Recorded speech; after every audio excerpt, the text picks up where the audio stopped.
should be starting in about 2 minutes.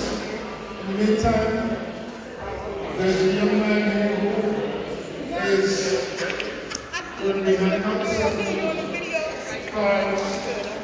These cards are to be used for any suggestions that you might have that you want the council to be aware of. So, at some point in the beginning, we will start and we will be addressing issues, concerns, subsequently. Stand by, we will be beginning in a few minutes. I just want to make sure that people who are online can quickly sign in so that we can part of the meeting. Thank you.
Good evening once again. My name is Charles Withers. I'm the Sergeant at Arms for the 75th Precinct Community Council.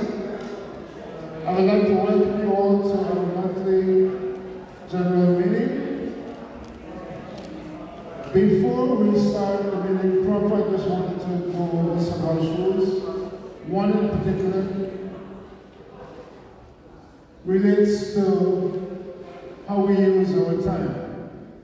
We've been having concerns with the length of time that people take to ask questions.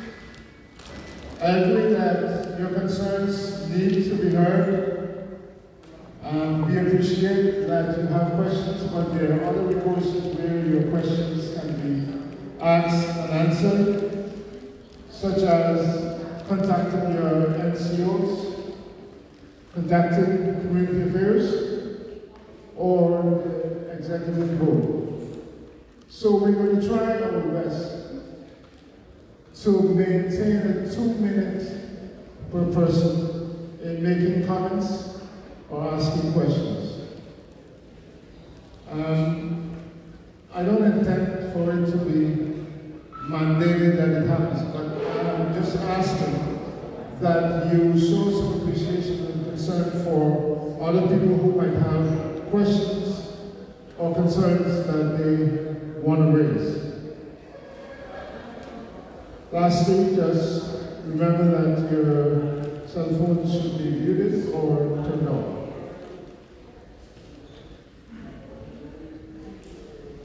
At this time, I would like to call the meeting to order and ask that we stand for the opening prayer by Reverend Adams.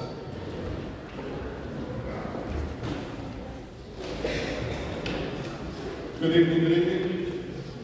All hearts and minds are clear. Let us go before God's throne. Amen? Amen. Our Father and our God, we thank you this year day. Father God, we thank you for mercy and grace. Father God, we thank you for each and every one that's here under the sound of my voice. Father God, we pray for each and every one that's here. We pray, Lord God, that it was not robbery for each and every one of you to come out to talk, to learn about the community. Father God, I pray for this board, this new board that's been put together. I pray for their stamina, their endurance. I pray, Lord God, that you would just keep them and show them and guide them what they should do. Lord God, I pray for the Lord God, I pray for blessings upon blessings upon blessings. Father, we love you and we honor you and we praise you tonight. Let this meeting be what you will have it to be. Your word says, wherever there's 2 or 3 gathered in your name, you are in the midst. So, Lord God, I feel your spirit and your presence today. Lord God, again, we thank you. In Jesus' name we pray. Amen. Amen. Amen. Can we remain standing for the pledge of allegiance?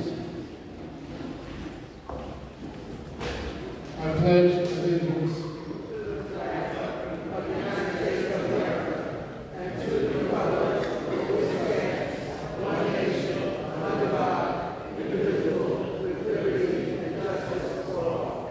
Thank you very much. You may take your seats.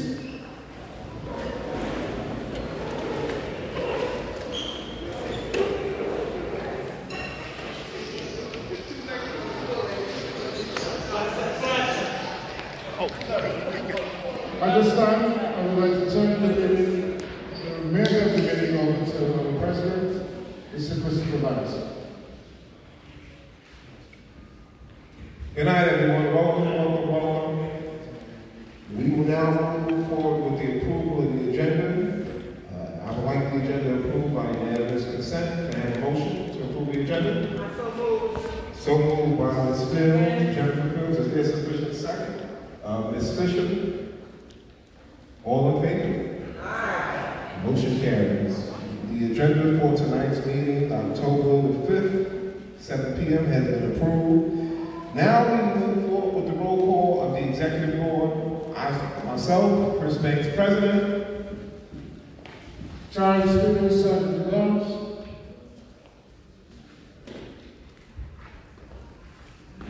Jeanette Missing, Assistant Secretary. Cynthia Reed, Treasurer. I wait correspondent secretary. All right. And Inspector Rohan Griffith, Commanding Officer, 75 Precinct. Captain Harry Marachilli, Executive Officer, 75th Precinct. And now also, guys, our Vice President is running late. He'll be here. The minutes will reflect that once she arrives. And Judith, also, how can I forget you? With 2 beautiful community affairs officers, Mrs. Beltry and Officer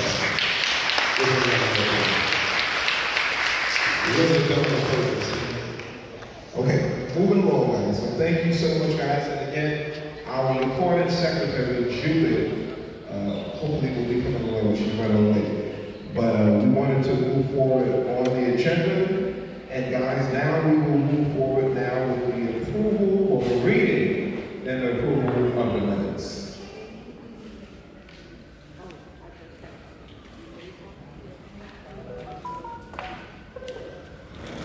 These are the minutes from our last meeting, September 7th, 2022. The meeting was called to order at 7:20 p.m. on September the 7th. Opening prayer was done by Andrea Richard. Pledge of Allegiance was done. Executive Board roll call. President Chris Banks, Glenn Huff, Cynthia Reed, Judith Lorraine, Charles Peters, Heidi Wade, Jeanette Lassane. All the Executive Board members are present. None are absent. We also have present the staff of the precinct. Commanding Officer Inspector Ron Griffith, Executive Officer Harrington, Community Affairs, P.O. Judy Beltry, and P.O. Sexton. Also, we have the neighborhood coordination officers, NCOs, Supervisor Sergeant Joseph Levea, and the NCOs were present in the room. Agenda was approved through unanimous consent. Reading and approval of minutes, there were none, obviously, because we were off for the summer. The executive officers report. President Banks welcomed all who attended the meeting and introduced the new executive board. He stated how the new board is committed to transforming the council, advocating for police and community accountability, and also emphasizing a need for a comprehensive approach to public safety. Vice President Glenn Huff gave his report, spoke about the need for community participation and he encouraged community members to join the council's committees. We had a treasurer's report that was given by Cynthia Reed. Cynthia stated that as of July, the opening balance was $3,068.60. Deposits was $3,300. Expenses, $2,194.90. And the final balance to date in the account was $5,263.70. She ended her remarks by stating that any member in good standing who wishes to review the financial records of the council can set up an appointment with the president or the treasurer to review the records, and those records are held at the 75th Precinct Community Affairs. We had no guest speaker. The commanding officer, Inspector Ron Griffin, welcomed the community back, gave his report, and took questions from the community members. Elected officials and community organizations made their announcements. Announcements were made by the president, raffles were drawn, and the winners were announced. The adjournment, motion to adjourn was approved through unanimous consent. Meeting was adjourned at 9:15. Is there a motion to approve the agenda? Is there a sufficient second? Second. Motion was made by Ms. Fields, seconded by Ms. Fisher. All in favor say aye. Okay, guys, motion is approved. The minutes are approved. I guess there were no amendments to the minutes. And now we will move forward with the executive officer's reports. I wanted my vice president to get his report first, but I guess I have to see the lines.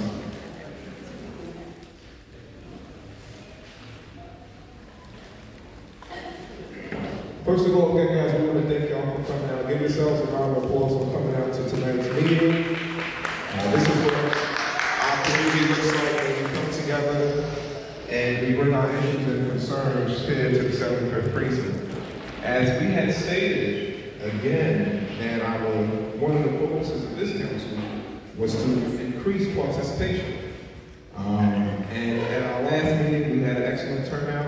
This meeting is definitely another excellent turnout, and we're looking forward throughout this administration to continue to increase participation, and not just increase participation, but let folks know when they come to these meetings, they're not wasting their time. That they're coming to the meeting and getting any issues or concerns they may have, that the inspector is here to answer them, and then we can hold them accountable for the results.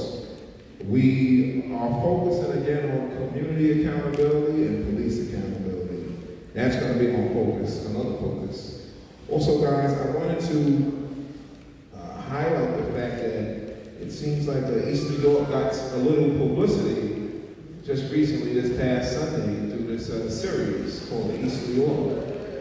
And, you know, I looked at it, I wasn't too happy with the offensive portrayal of our community. You know, so much good stuff takes place in East New York, but it seemed like they missed that. That wasn't part of the script. But these meetings, our voices, we help redefine what East New York is, what we look like, and we're the ones that can determine that. So I don't think any series, no fictitious series, can determine that or make a statement. When we make that, we can make that statement how we're involved in our community and how we live amongst each other. They could have covered so much, but they chose to focus on the negativity when there's so much positivity going on in East New York. And again, listen, we had no input in the writing of that script. We had no input. They didn't even come out to the community. Nothing I know of. But nevertheless, Joe, maybe you can investigate that. Maybe you can do your research and you can figure that one out. But you made it right. Was there any money given to support it? Nevertheless, guys, I think that's hit on it. But we want to make sure, guys, that we continue to let our voice and let folks know that East New York is on the rise, and it's crime throughout the entire United States of America. All right? It's not just relegated it's not just relegated to East York. Guys, there'll be time for questions and answers during the question and answering phase throughout the agenda. Again, guys, again, thank you for coming out tonight. We're going to continue to have these meetings, and we're going to continue to make sure that the concerns of the community are brought out and then addressed. So, guys, thank you so much. Also, Glenn, since you're here, come on up. I need you to do your report. Judith, come on up, come on up, come on up, come on up. Let the minutes reflect that the Vice President and the Recording Secretary just arrived, and we thank them for coming.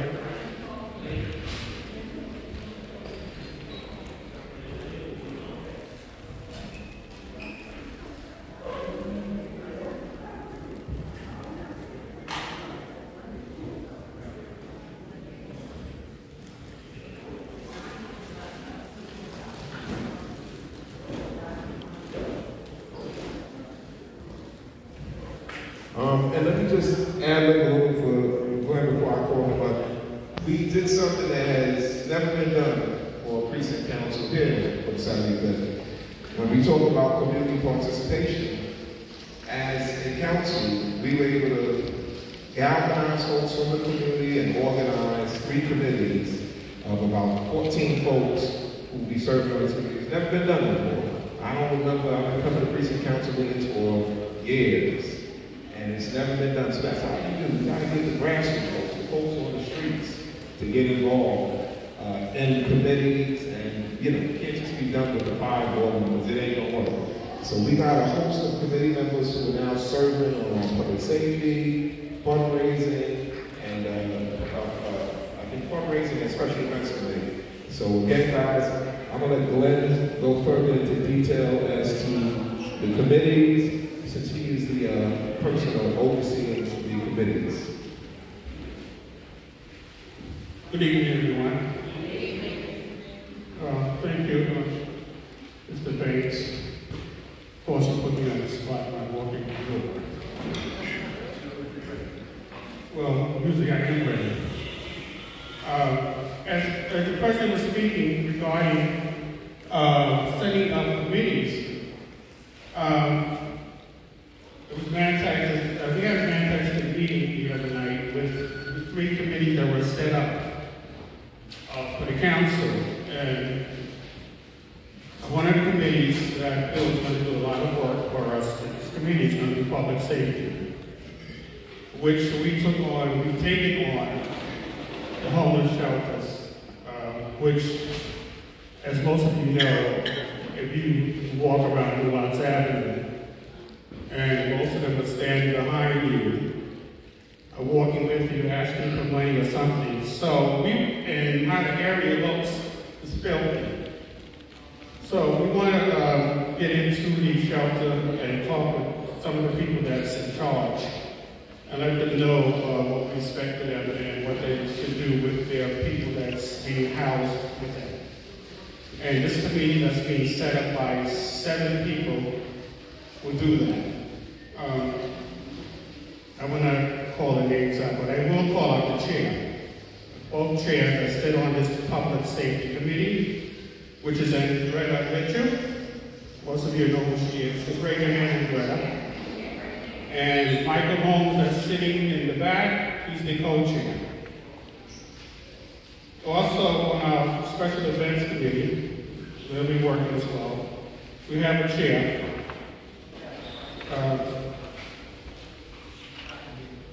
Shamika, raising good. Thank you, Shamika. And the co-chair is Larissa. Is Larissa here? Raise your hand, good. On our fundraising committee, we have Ms. Carter. Where's Ms. Carter? But Ms. Carter right now doesn't have a fundraising co-chair, but eventually she will. I thank all the committee members who stepped up to the plate to assist us in our task. We are going to put the 75th on the map, especially public safety, so they understand what the homeless people are doing, and we're going to try to control that somewhat. Because my personal feeling is that they are here.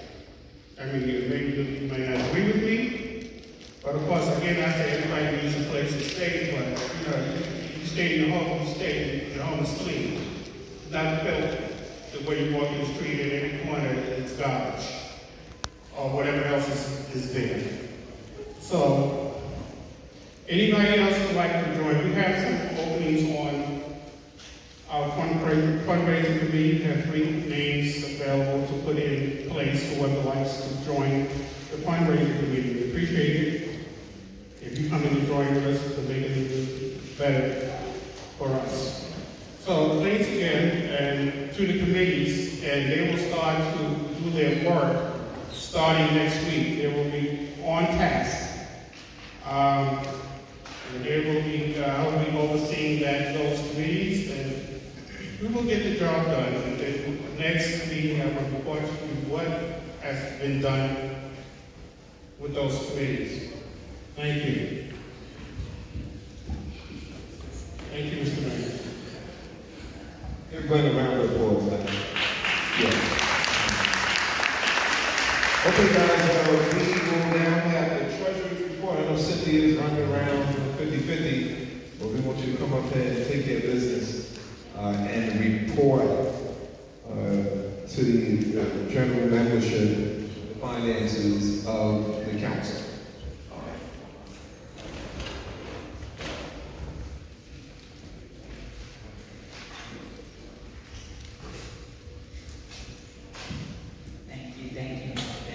Good evening, everyone. Hope everybody's been having a good evening so far. October 5th, our opening balance was $5,162.56. Deposits made $200.05. Expenditures $354.02. Final balance $5,287.62. As usual, anybody that wants to go over the books, you can always get in touch with Community Affairs, Chris, and myself. Thank you.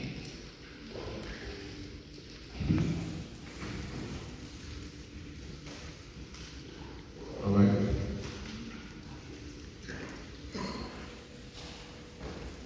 Okay, guys, thank you, Cynthia, and that concludes our executive officer's reports. We will now move forward with the guest speaker. One of our guest speakers is here tonight. Guys, mental health is always a big issue, and I believe mental health is, we all need mental health. We all, in a sense, are going through something, and I believe mental health is the cause for a lot of things that are taking place in our community, but it doesn't get the attention. So tonight, we wanted to focus, and we are going to actually have a guest speaker. We got Dr. Andretta Mitchell, who's going to come and do a presentation on mental health. And again, guys, I think on both sides, PD needs it and the community needs it. Trust me. So we want to make sure that we educate our community. We just want y'all to come in and leave with just complaints, but we want y'all to be edified and educated. So give Dr. Mitchell a round of applause.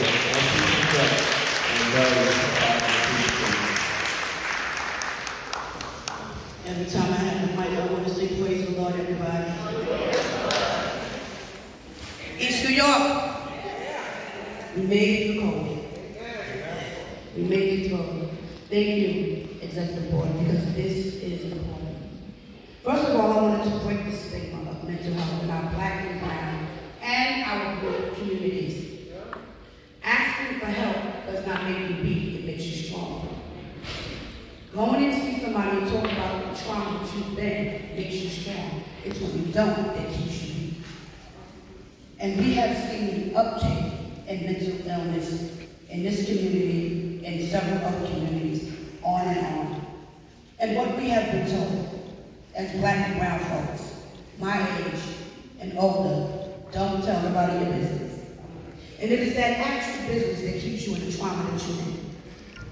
Because what happened when you was 2 and you couldn't tell anybody about it, you're 50, but you're still 2.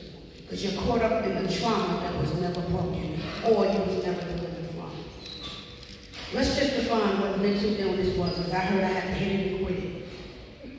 Mental illness are health conditions involving changes in the mood, thinking, or behavior, or a combination of both.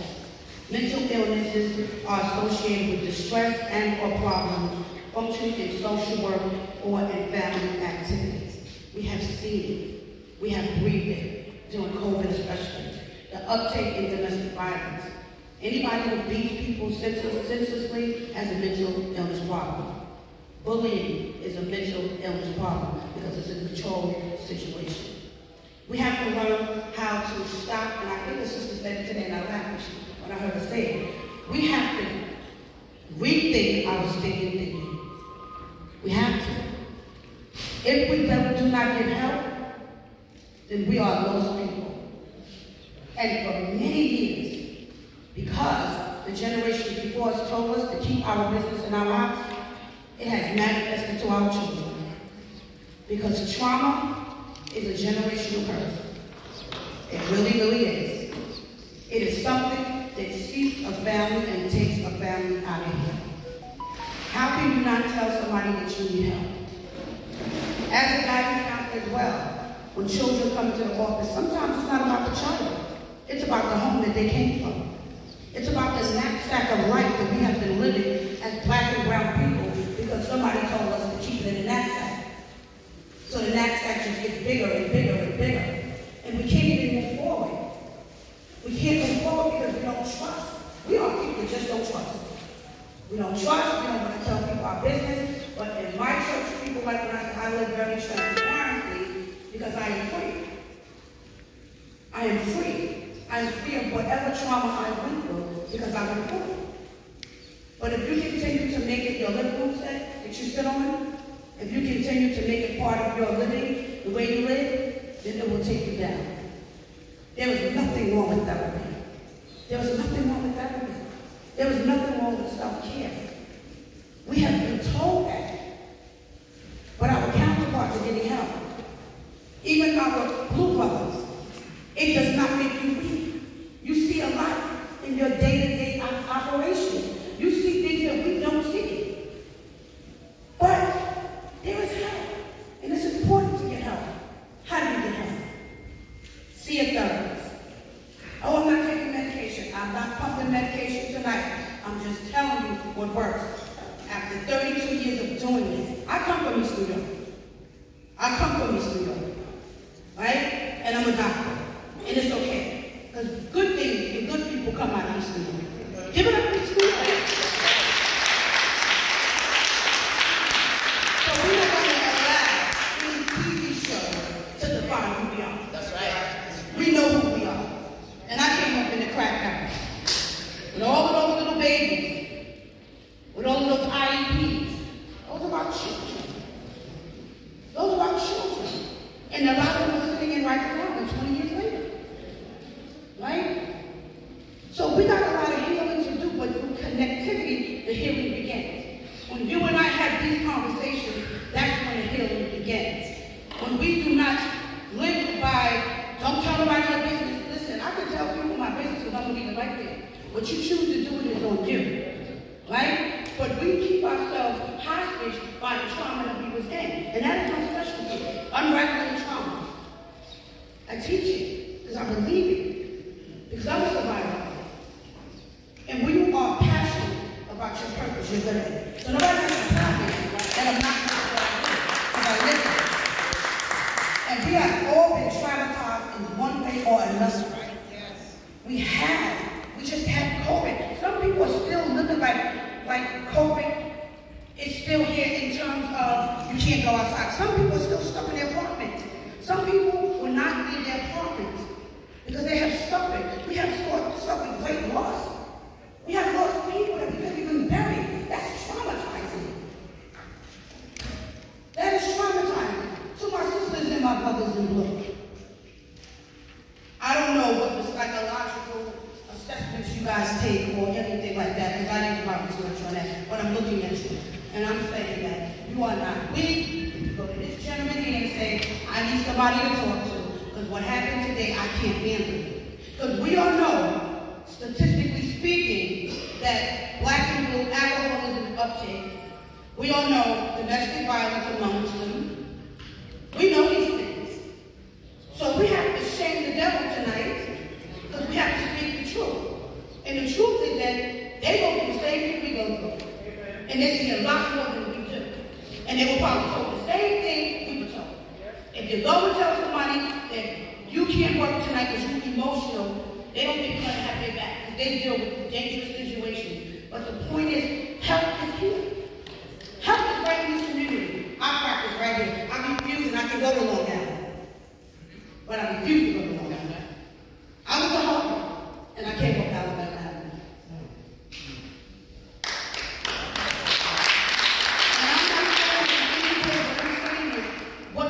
About ourselves is what we are. Until you know that you and what you can do it. But you got to go first, find out about who you are. And many of us sit here and beyond here, and we still are stuck in our stinking thinking. We have to get out of the stinking thinking. And we have to move forward in our lives. And if you need help, get help. Don't necessarily have to be me, but get help. I still got to get help because I got to listen to everybody else stuff. You know? And self-help is important. I've been doing my hair every week for 30 years because that's my self-help. Right? So you have to take care of yourself. I can't do too much paper. I just have to keep it honest and 100% real. If you need help, get help. Because trauma will kill you. And we have seen the uptake of suicide. And it don't hit poor folk. It just don't hit poor folk. It just don't hit black and brown communities. Mental illness hits every home. Every home. Every home. It hits our children. That's why be careful what you say to your kids. Be careful how you speak to your kids. All of these names, stupid, this. Be careful, because you just play the city. They walk out the door, my mother said I'm stupid, but she said I'm stupid. There's a knapsack on everybody's back. Are you willing to unpack? Or are you willing to stop? And that's just the bottom line. Listen, my number is, and I'm going to give it out,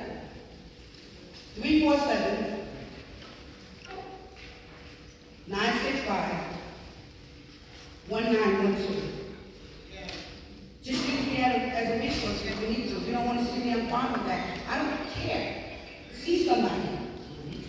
Say that number again. 347-965-1912. Don't be ashamed of your mental health. Don't be ashamed of mental illness. Because if you don't get help, you are weak. That's right. Why is it my passion? 1 second. It is my passion because when we was down south, they used to say people had a nervous breakdown. Oh, she had a nervous breakdown. Don't talk to the lady over there. What I found out is that schizophrenia ran in my family's record. And then I went to study, to research, so I can save my generation. And when your children go to college, and we don't talk about it much in our communities, we have to do some check-ins. Because research suggests that when kids go to college, that's when mental illness creeps along. Remember, you're not there to keep them on straight. And we want them to live vicariously to us. So we're pushing, but we're forgetting that they can do some vocational training here right in New York City. Because it happened to my son. I told you I'm transparent. I sent him all the way up north with all the other folks, and he came back a mess. Right? Because we want them to do better. He can work for cable. He can do what he wants at this point. So we have to be very careful, even how we raise and we plant these seeds in our children. And it is so quiet in here. I hope everyone was listening to me tonight. I feel like this one to get off.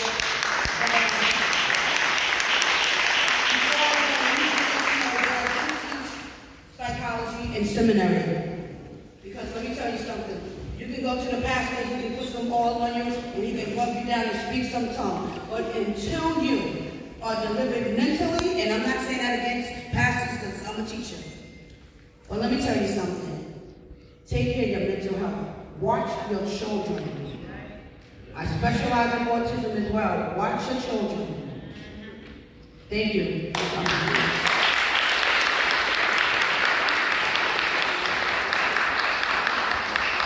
Give another round of applause. Thank you. He was preaching today.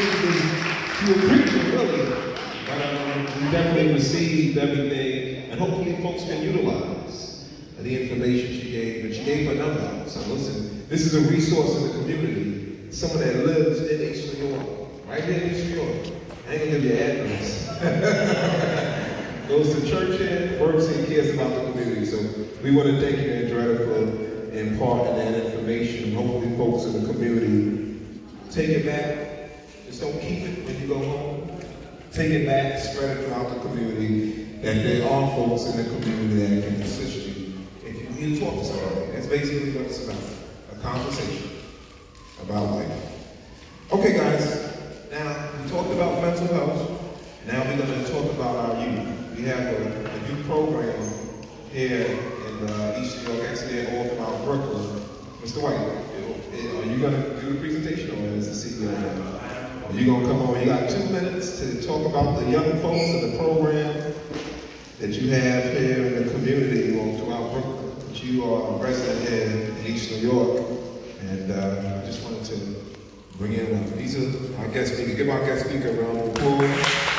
He's representing Read All Stars Youth Program, and he's one of the directors of the program. Thank you, Mr. Banks. I'm just here to talk briefly about our youth program. I know some people know about the basketball traveling team playing Riverside, Gauchos, and so forth. Those are programs been in existence since I was for Gauchos. Our program is put together. We All Stars is called. It's a traveling AU team. The rules and regulations to go to a lot of these traveling tournaments. You have to have your kid go to school, good report cards. If his report cards is not up to standard, you cannot play in the tournament. Okay? He has to be age approval. If he's not age, if he's 12 playing with AU, the team gets kicked out tournament and they won't be going traveling to any other tournaments. So you have to be careful about that. Grade appropriate too, as well. We've been in existence for about maybe 10 years. And my son plays for the team. He's 9. He 10 in November. Last year we went to Pennsylvania, played the school for the East Coast Nationals. We went 5-0, took the championship, and the championship that we played against was Kevin Durant's team, ranked number 3.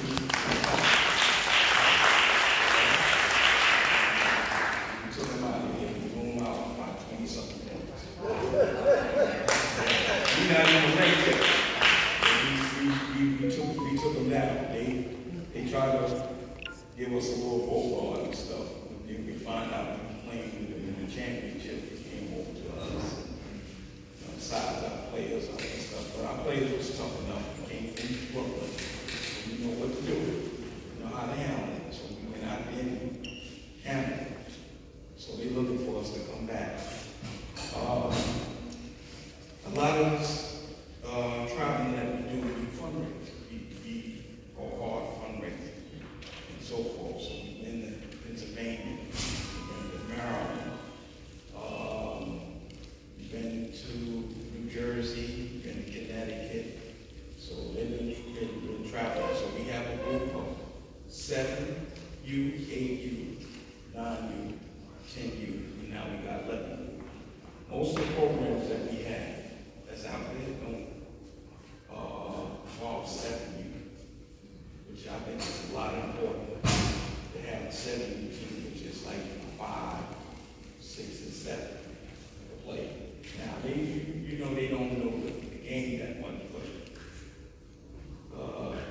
because I'm out of Pennsylvania. I second you. We just got the team together for maybe 3 weeks. We just got the second year together. We took out to Maryland and they went 4th place. They took 4th place in the Nationals.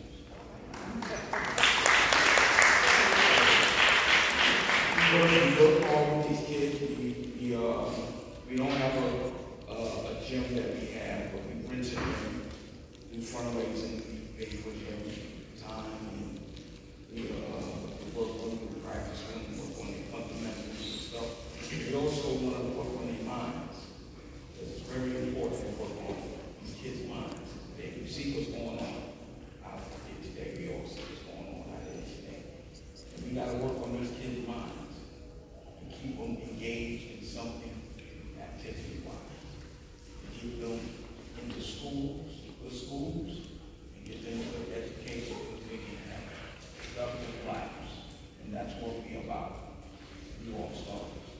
Now, my friend that is head of this program is William Francis. He's at home right now. He got under the weather. He can tell you more about the program because he's been coaching for 27 years. He coached a lot of high school players that's in college and pros. So he's a very good coach, very hard coach, very strict coach, old school coach. He yells. He did a lot of yelling at my son. My son came back to me and said, I don't think I want to go back. I said, don't worry about it. We're going to work on it and you're going to be fine. So now you don't need to pay no mind.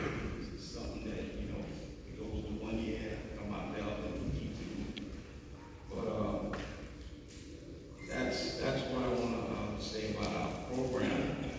And we get fundraising, like I said, through all of most of the parents that's on the team from 7 to 11 years and fundraising to keep these kids traveling. So we're trying to get sponsorships and other programs and corporations to try to fund what we're trying to do. We buy uniforms and so forth. We got uniforms that we do fundraising and so forth. So that's all I wanted to say. Okay? Thank you. The program is up in Manhattan. That's where it's at. That's where he's at. But we serve the people in East New York. We got like 7 kids that's from Brooklyn, from East New York, that goes up there to travel. So that's where we are. Okay? Good job. Just a quick reminder, there is still time to purchase raffles. Those who have not yet purchased and would like to do so, kindly raise your hands and the secretary will accommodate you. Secondly, treasurer, sorry. Secondly, if you've completed your suggestion cards, just raise your hands with the card and I'll pick them up and just start from the box. Thank you. Thank you, Mr. Bates. Okay, guys, now we're going to move to a part of the agenda, which to me is one of the most important parts of the agenda. This is where we get to hear from the inspector, and this is the accountability process. So, to the inspector, Inspector Griffin, welcome. Give him a round of applause. He will now give his report. Thank you, Chris. Thank you, everyone in attendance tonight. First and foremost, give a round of applause to yourself coming out of this. When I saw the weather earlier, I was a little concerned that we might have a light attendance, but looking around the room, in true East New York fashion, everybody's coming out to make sure that they take part in this collaboration that we have going on. So thank you for coming out. It's much appreciated. It's much needed. Before I get into a couple of things, I want to take an opportunity to say congratulations to my NCO Sergeant back here.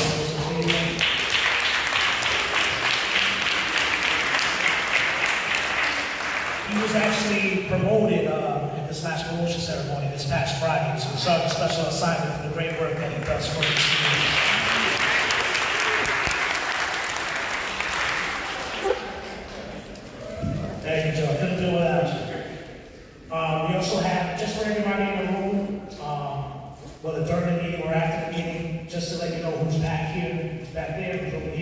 obviously, in that community, we have our community affairs officers who do a great job in sex and adultery.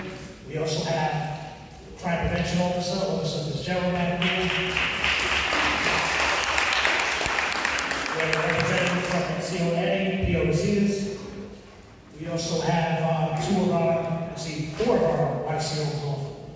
Four of our youth coordination officers here.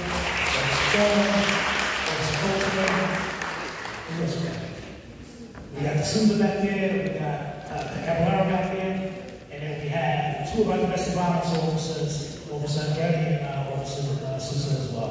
So, what's that? Raise your hands, TV. It's important that they come out as well. When you look at what's been taking place in New York this year, domestic violence is certainly something that is obviously something that we always have to keep our eye on. It's something that's very concerning. If you look at it as a year, domestic violence incidents are up, about 16% for the year. And part of that is increased reporting, which we always encourage. We encourage anybody that is experiencing issues in the home as it relates to domestic violence to report those incidents, because that is the best way that us as an agency can give you the assistance you may need or partake in trying to get you out of that particular situation. So they have some literature back there, and they're going to be available to speak to anybody that wants to take the time to speak to them about maybe something that's going on in your particular home or something, somebody that you're aware of. They're here to be a resource for you.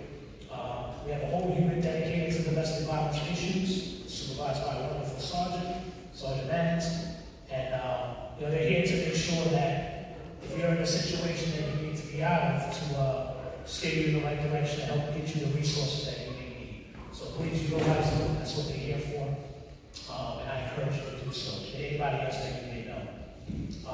Regarding the crime prevention aspect, when we look at our crime, particularly this year more than others, we're struggling tremendously with property crime. You look at the last month, and our crime losses are absolutely through the roof, and a lot of that is being driven by car break-ins. Parked overnight, sometimes parked in the shopping center, and what we see with that, time and time again, a lot of times, we have issues with opportunists, but then we also have issues with things being left out that maybe shouldn't be left out, and we want to encourage everybody to minimize the appeal of your particular vehicle as you're parking on the street. I would love to be able to leave my car however I see fit and whatever I want to leave. But the reality is, it's just not a good idea to leave a bad sitting on the seat. It's not a good idea to leave the car unlocked. So we want to encourage people to exercise good tactics, so to speak, in terms of not making their car appealing to people that may want to, take items from the day. But we're struggling tremendously with the car. So he's here today to, one, if you're interested, explain some of the resources that the police department provides in terms of kind of making your items less appealing, Operation ID, and some other initiatives. And in addition, we provide literature that kind of helps explain some of the best practices, so to speak, in terms of leaving a car unattended. All right? So please take advantage of that resource as well. And my coordination officers back here, they have a wonderful event coming up this Sunday, October 9th. What do you guys want to come in and briefly talk about it? It's a wellness fair that they're partnering with some other agencies. You guys can get shot in the lights.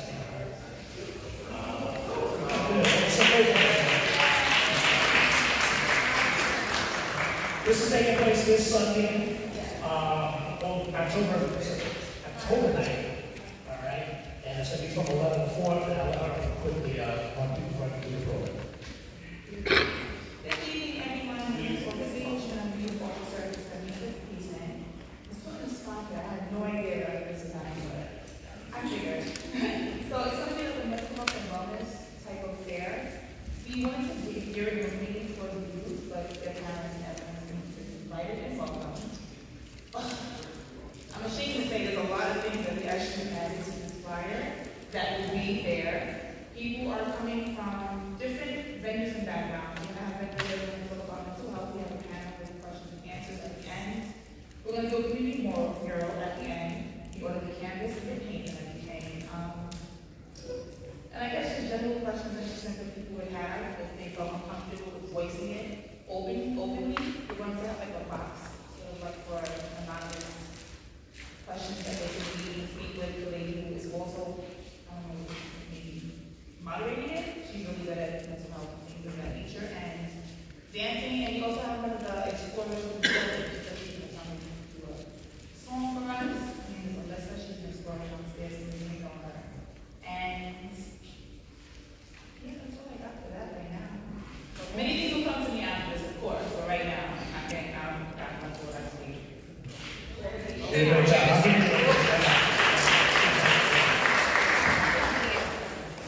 Excuse me, the location of the day? I got you. The location is going to be Green Gems Park. That's Right the here, Mr. Garden. You're right. 147 Fountain. All right. That's like Leavenworth and Fountain. We also going to have flyers on that. Just probably fix the flyer because he did a wonderful garden. Hey, we did the best we could. I'll make sure this. What was that? Oh, I'm sorry. The date is Sunday, October 9th, and it's going to be from 11 a.m. to 4 p.m. All right? Just a couple more things before we take questions. I know the last time we were here, somebody brought up issues about the old men's shelter over there.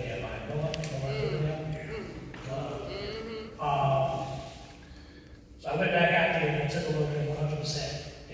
I see what you see.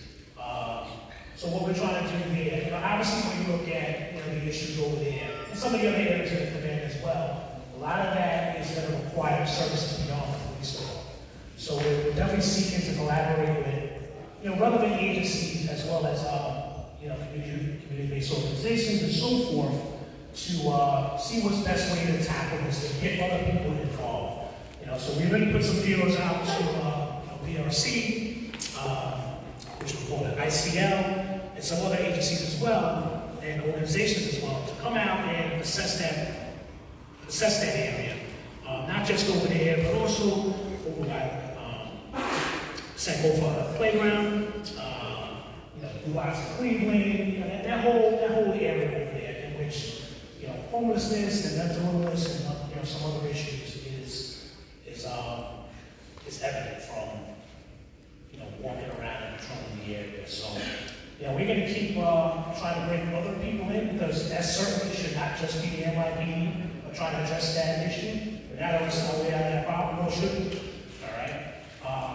So just wanted to provide an update on that, because I know that was a concern that was brought up last time. And with that, take some questions. I can't see you. Okay. I got you. Hi. I can't see anybody at all. I went to the eye doctor today because they're thinking about doing surgery on my eyes, and so it sprayed something in it, and I still can't. So excuse me. Okay.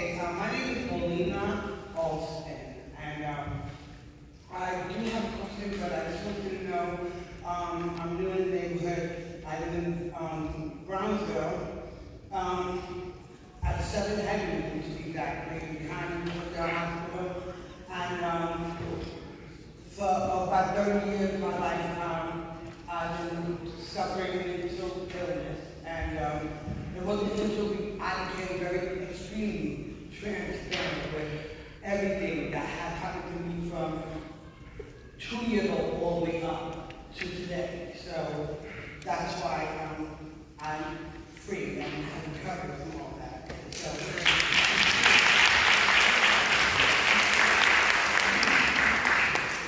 one day I would like to speak up there too and tell my story. But okay, I do want to know, because it's like by the grace of God, going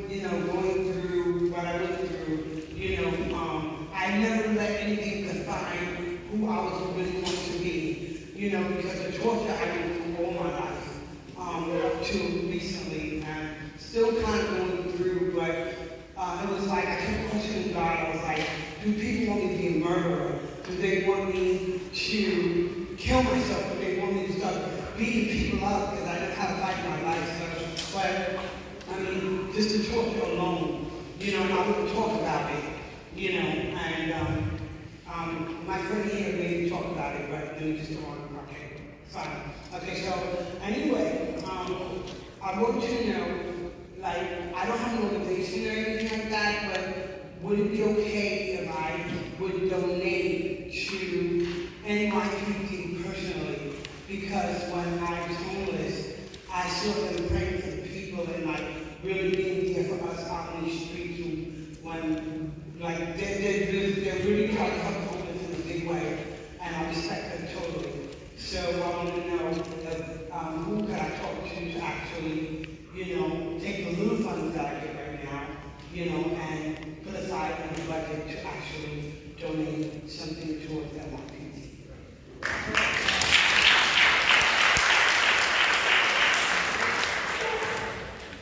So as it relates to the police department, we have a police foundation that provides things for the police department. It's actually a lot of our programs and stuff like that is funded through them. You know, to be completely honest, I'd encourage you to donate. I'd encourage you to donate to some of these smaller organizations here in East New York that needs to provide services to the people that live here and stuff like that. You know, that might be so if they the best use. just let me know and I'll be for you. For the Christian Shoulder Reminder, we also donate to the Southern Christian Community Council. Would you prefer to donate to the council?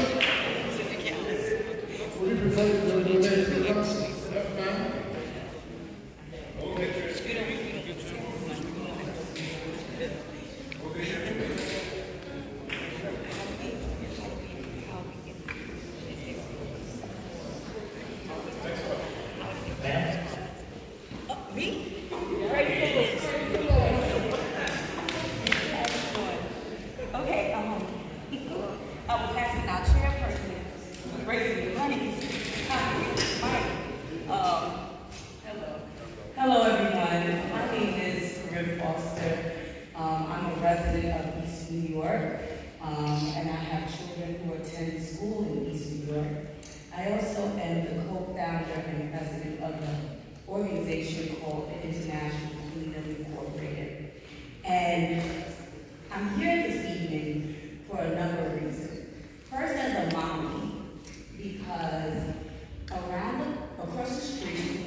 presence, and a support assistant community environment, especially being positioned across the street from a hotel, which some of us know to be rather seedy, across the street on Atlantic Avenue. And so the children who I fear often walking in that space, I worry that they may be interfaced with predators, I worry they may be interfaced with molesters, I worry they may be interfaced with those dealing with gang violence and criminal activity. And then they have to proceed in and out of the space in between cars that are illegally parked, that I call often to find removed. And these illegally parked cars make my illegally parked cars seem suspect and easy prey for getting broken into over and over and over, to the point that I just made a friendship with people that basically began on glass. So I have several concerns, but I also may have some solutions. And I met Chris Banks at an event maybe 2 years ago where he was giving, before this role, he was giving turkeys. He was giving turkeys. And so when I saw the post, it created an opportunity in the space, not only for me to voice the concerns, but also to try to be part of the solution. My organization is hosting a night for survivors in a secret location on October 15th, and anyone who's in the space that is a survivor, we have some sponsors that will give the $100 donation for your ticket. Please let me know. And for our sister over here, if you're looking for a space to contribute, I don't want your money, but I would love to have your story. I want your time. And I would love to be able to support your integration in the community in a positive way. I also and so, a lot of us end up in this community, not because it's our original community, but where we were placed. And so, it is often concerning to me about police responsiveness and the timeliness, and especially with Eric Adams placing some constraints on your budget, how low on the totem pole does my permanent order of protection become if my assailant shows up? And so those are my concerns. Where are you guys? How do I find you guys? How do I get more of you guys to maybe be more in a preventive manner? And if there's not money in the budget, how do I advocate to get it for you? Thank you all. My name is Penn.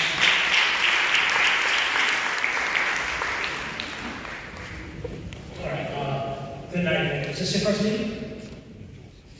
No? First meeting in this space, yes. Okay. Well, thank you for attending tonight. And great questions. There was a lot of different things that you raised in that question. So I hope I don't forget anything, but I'll try my best to tackle everything you mentioned. And first and foremost, I want to start by saying, as the commander of the 75th Precinct, I too express my sincere condolences to dasiaJohnson's family. I was not happy to her. It's not something that I can really discuss here in the open forum, but nonetheless, as one of our homicide victims this year, it's troubling to me, to say the least. All right. Now, to answer your question about where are we? One thing I can assure you is, despite the large area that we can cover, whether it's responding to 911 calls or, as you mentioned, preventively, actively patrolling to prevent issues from coming up, particularly around our schools, that is something that I take particularly seriously, and that's something that I encourage my officers in all platoons, particularly our second platoon, obviously, when schools were more prevalent to be open. We are out there. We have our coordination officers. 4 of them are here. They too are on a daily basis. That's their assignment. Getting out to the schools, giving patrols to the schools, and then after school dismissal time, ensuring that they're in areas where children are likely to congregate. All right. In addition to them, we utilize our neighborhood coordination officers for that purpose as well. Now, we have a lot of schools in the 75th Precinct. A lot. District 19 is massive. All right, it's massive. But despite that, despite having so many high schools, so many middle schools, so many elementary schools, so taught a lot of charter schools. We make our best effort to make sure we are hitting all these schools at some point. Whether that's by daytime patrol, by youth coordination officers, by neighborhood coordination officers, or so forth. Now, I'm not going to sit here and tell you that on a crazy day when the radio is out of control and so many different calls are coming in, that we're able to actually visit every single school prior to the system. But that is the goal, as part of our active patrols. So, as far as where we are, that's what's going on with that. As far as some of the issues that the kids may be experiencing, and I agree with you wholeheartedly. Like anytime something traumatic happens, I think it's important that we remember that people that either witness it or become privy to it based upon where they are, where they live, where they go to school, so on and so forth, that we take into consideration what's going on with that particular person. And you know what? I'll look into what DOE offers to people that attend their schools in terms of traumatic incidents. I do know they look at stuff like that happens inside the school. If something traumatic happens, and they definitely do stuff for when, like, let's say a student or a teacher is involved in something traumatic, and they do offer services in regards to that. But that's a good question about across the street. I don't have that answer. I'll get that answer. But I agree with you. That's something that, obviously, being so close to the school, it is a traumatic experience, and it is something that we should take into consideration as to how the youth are interpreting that information. As far as them being intercepted or running into gang issues or things like that, that's exactly what we have these youth coordination officers out here for. A big part of their job is trying to get the kids away from some negative situations and give them positive things to occupy their time with, because as we all are aware, and kids with idle time find all sorts of things that they probably shouldn't be doing. They find time to do. All right? We're all young at one point in time. We've all been there. And we try to fill that gap by offering something else for them to do. But let's be honest, as great as those 6 life skills that we have on, no matter what we do or say, there's going to be some people that don't want to interact with them. And that's fine too. I would like for that not to be the case, but I'm a realist as well. But then that's where all the other organizations and agencies that are out there that come to UCO each and every day, cycles each and every day, that's when it's now their turn to get that kid out of that negative situation or offer things for that young man or woman to do. And that's where that community collaboration and partnership comes in. So, I agree with you. There's a lot of work to be done, but I do think we are, particularly as an agency, where in the last couple of years we've been shifting from solely just enforcement, police, and traditional police services. I think we are doing a much better job in trying to engage youth and pave a different path for them that doesn't lead them down into the criminal justice system. Hope I answered your question. We can meet. Sure. Thank you.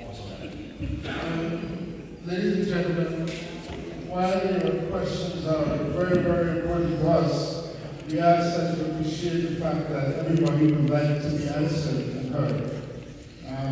Doesn't mean that we don't think that your comments or your concerns are important, but I'm asking you to be please be concise as possible in your comments and get to your questions so that we answer and other people who have questions can have those answered. And for anybody that's not able to get their question answered at this immediate moment, my NCOs and YCOs, and DB officers, they are going to be standing by. My executive officer is going to be here as well to field anything that is not able to be asked, at this given time. So don't worry, your question will get answered. All right, yeah, how you doing? Tony Lindsay, I live in East New York, over on Miller Avenue. I know you guys talk a lot about, I think it's actually very good that you have these programs that are helping the kids, keeping them involved and giving them alternatives. But we have to be careful not to look at that not to view these children strictly through a lens of providing alternatives to criminality. Because there are a lot of other kids in this neighborhood who have alternatives and who are good kids, but yet they're still being threatened by a terrible quality of life. And I know the NYPD, you guys are focusing a lot on violent crime, but what a lot of people don't seem to understand is that quality of life issues lead to violent crime. And my son is 15 years old, and every morning he has to leave at like 6 a.m. in the morning. He's getting propositioned by crackhead prostitutes. I gotta walk with him, I gotta sometimes take the train with him. At the last meeting I came here and I spoke to you guys about, the quality of life issues. Like specifically on Miller Avenue, for example, there are drug addicts that walk regularly up and down the block, going to the drug spot over on Miller, going to the house over there on Livonia and I think like Van Sickler. So these are known drug spots. And my block, which is a residential block with a lot of kids, it has become a conduit to those drug spots, but nothing has been done. So I just want to be very real about this, and even things like there's like 2 mechanic shops that were open on the corner of Livonia and Miller Avenue.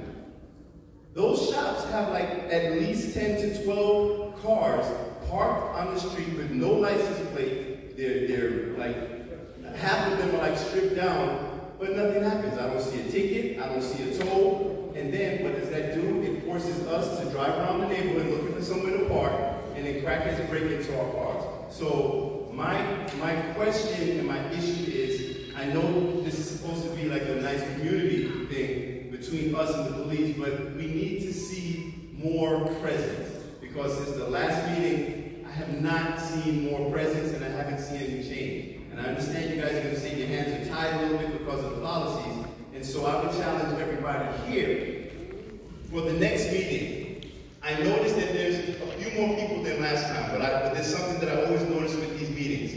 I don't see anybody like 30 and under. So I challenge everybody to invite someone from your block, your neighborhood. I'm just saying a very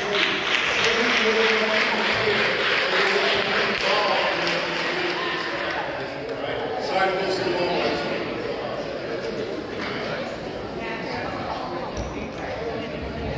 All right, so just to tackle that particular thing, the cars, you'll work on that, very shortly. That's one of many areas where we have that problem. All right, we have you live here, there's a lot of auto body shops throughout the command, and they all have the same problem. We have done operations in the north side, getting other agencies involved, as well as NYPD, to come to remove those vehicles.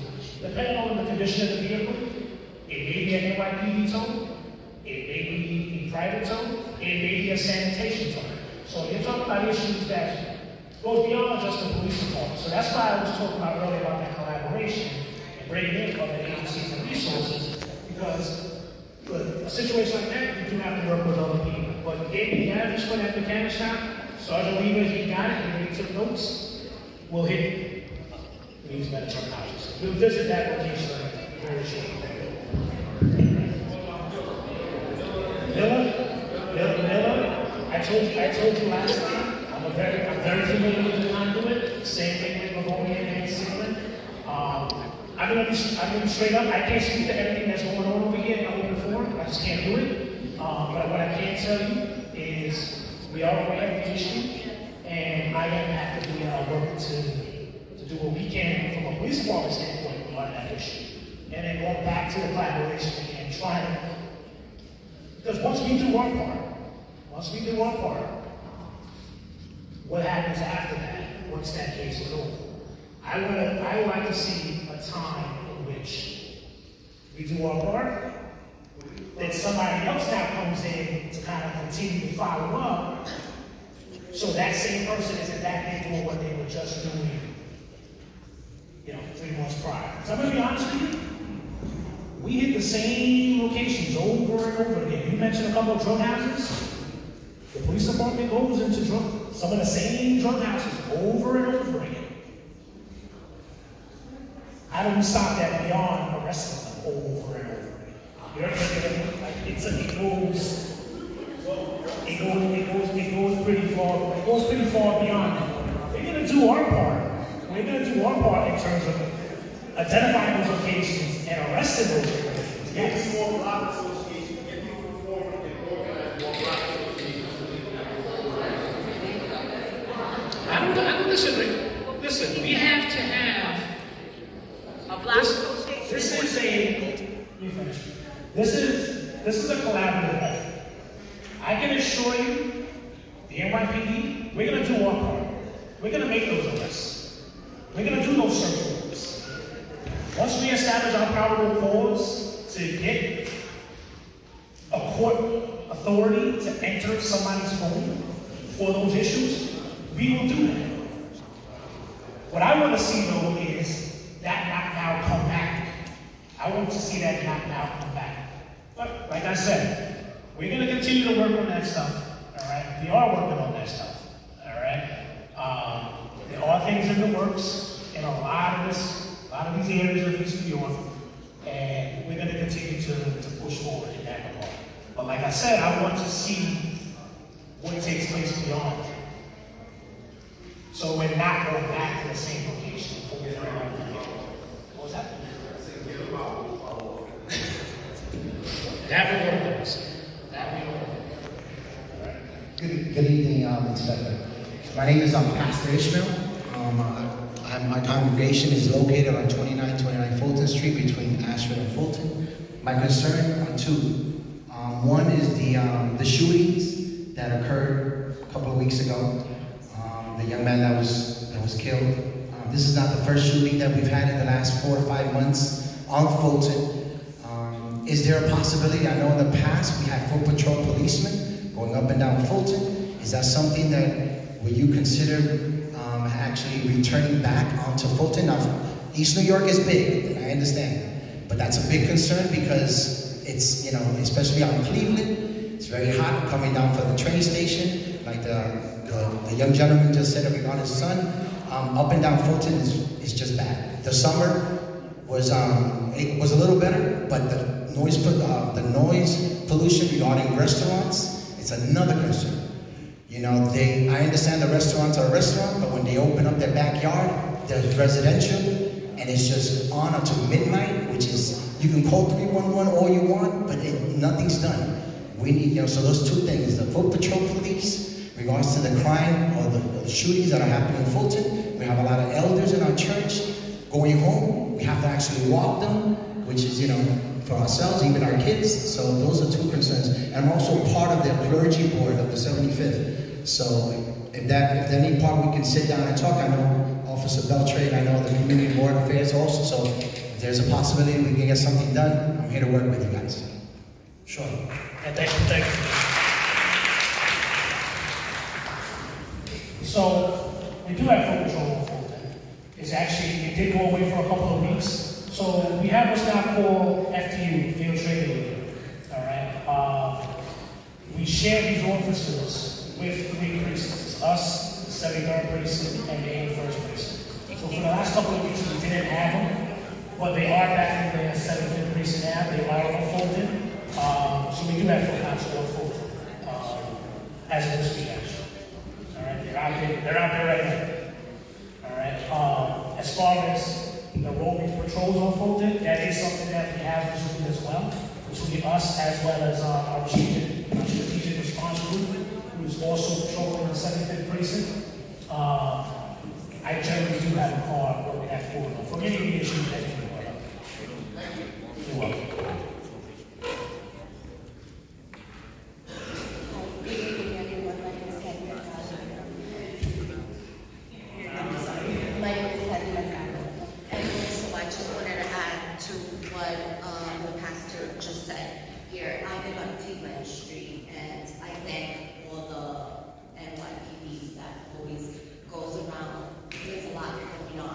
In Cleveland Street, the train station, and right now, like the last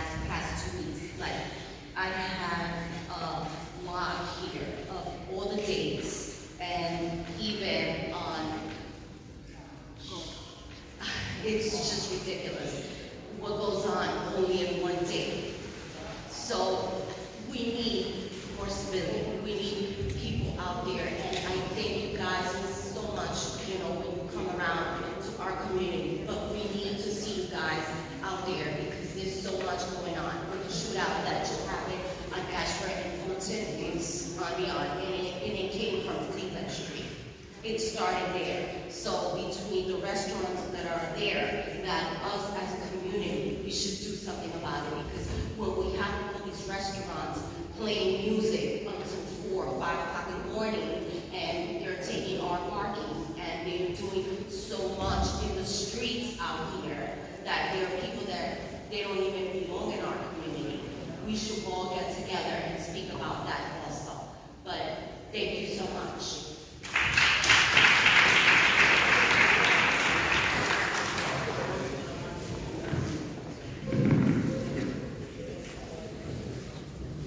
Good evening, my name is Eric. Also have a quality of life. I would like to know why all the cars allowed to park on the sidewalks. Another thing is, they used to, before the pandemic, police department used to be at the bus stop at the stoplights and would actually write tickets for the cars that are running the stop signs, speeding throughout the neighborhood, and I have yet to see that reoccur. That's a quality of life. That's why there are so many people around, and people are getting rolled down the street. I almost got hit by a car ran over in the wintertime. There's no police sitting at the corners anymore writing tickets like they used to. What location? Warwick and Lake. All right, so just to speak to traffic enforcement, and my executive officer oversees that, but the Center Division has written hundreds of tickets for movement violations. If you have a particular concern about work and late, I'll bring that to my officer's attention, and we'll step up enforcement over there. We generally focus our enforcement on areas in which we have documented issues, whether it be collisions, community complaints, whatever the situation may be. Information from other agencies and so forth. Now, obviously, we could be driving around anywhere in Penn and see something that we decide to enforce. That's, we take that into account too. But as far as it relates to somebody sitting on a stop sign, sitting at a red light location to monitor it specifically, particularly a large command like this, we kind of have to choose where we're going to do that. And a lot of that effort is going to be done at locations in which we have serious collisions. We have, in order to a lot of complaints, or we have other reasons to believe that there's frequently people being disobeying the traffic rules and regs over there, or the VTL there. So, work and wait is on the radar. I'll make sure we do extra enforcement over there. Hi. Hello. Good evening. My name is Mercedes Santos. I just want to thank you for the work that was done on on Ridgewood Avenue and Hemlock in front of a deli and Adams. You guys did a tremendous job by cleaning that up, and that has helped us a lot. Thank you. But my concern is, do you correspond with transit? Because many of us use the J line. Many of my family members or people on my block, because they live throughout the city, and they leave 3, 4, 6, 7 o'clock in the morning. And there's a lot of drug activity on the corner, especially the deli, on Crescent and Ridgewood Avenue by the train station. There's a lot of crime that are happening on the J line. So my son texted me the other night. He's like, be careful. He warned his sisters. They're smoking crack. They're acting up. On my way here, a gentleman was smoking his pipe really hard by the booth. You could tell by the way he was doing it. And when he was asking for $1, he was upset with the people that didn't give him $1. He started slamming the gate, going to the gate, all that. I was concerned. I'm like, oh, I hope he doesn't come after me. I gave him $1, whatever, But are you corresponding with the transit CO? Because we are residents of the J line. of the J thing as well. To answer your question, yes. So, just before you answer, I'm sorry. I'm going to ask that people desist from videotaping these comments and these questions at this time. We need to have some privacy in terms of people airing their complaints. So if you can desist from videotaping, you'll be fine. Thank you. To answer your question, yes. In case you're not aware, you have a new commanding officer in that transit district. It's Transit District 33 that covers the J line over there. His name is Captain Greg Mackey. If you like, I'll encourage him to come to our next meeting. But he's there now. I've known Greg a long time. So yes, we do collaborate. We do speak with him. My officers collaborate with his officers. And we do joint operations, whether it be on the train or other locations within the community in which there's a transit and patrol service spirit nexus. So we do collaborate on a frequent basis. I'll bring those concerns about the station over there at Crescent to his knowledge, and we'll work to tackle that the same way that we did the headline issue. Thank you. Good evening, Commander, and everyone. My name is Godfrey Fable. I live between Newlands and Egmont on Hendricks. I did complain about the issue of parking violations, drug use in an abandoned house at 717 Hendricks, as well as garbage dumping in that particular property. I must say we had mixed results. Sanitation and whoever were involved did do some cleanup. The cops did issue tickets for those parking violations. However, there is not consistency because I saw it happen once, and I haven't seen the cops turn up, and we have a chronic problem. Folks are parking the vehicles or leaving the vehicle at a spot when it's supposed to be clean. So I would like to see more consistency with the ticket agent or the cops issuing tickets for that purpose. The other issue we have is folks are still defecating and urinating on the sidewalk during the daylight, about 5 p.m. in the evening one day within this week. I was going home and a lady was actually defecating on the sidewalk. And as you know, my location is next to a shelter, or this shelter. There's a daycare center. We have the abandoned property, and neighbors are complaining that they are receiving tickets from the sanitation department when in fact it is the abandoned home where people are dumping the garbage. They're responsible for those. They are being accused of not maintaining the quality or the place in a sanitary manner. My suggestion is, if we can get sanitation to have those sweepers and the people who operating the trucks to make notes and report back to Central those chronic issues like garbage is dumped at a particular location is not properly put in bags or in containers, and whether or not people are parking at a particular location when it's time to sweep, they're not able to sweep, they should report it back to Central, and I think we get results.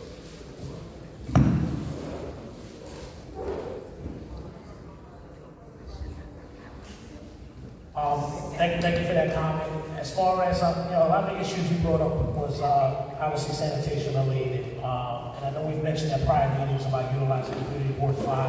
I'm going to see what we can do about actually getting somebody from sanitation to come to the next. Somebody in a ranking position from sanitation to come to the next community council meeting to better feel some of the complaints, not third party from me or my community affairs officers, but directly from you, and maybe that'll help improve upon the response from sanitation.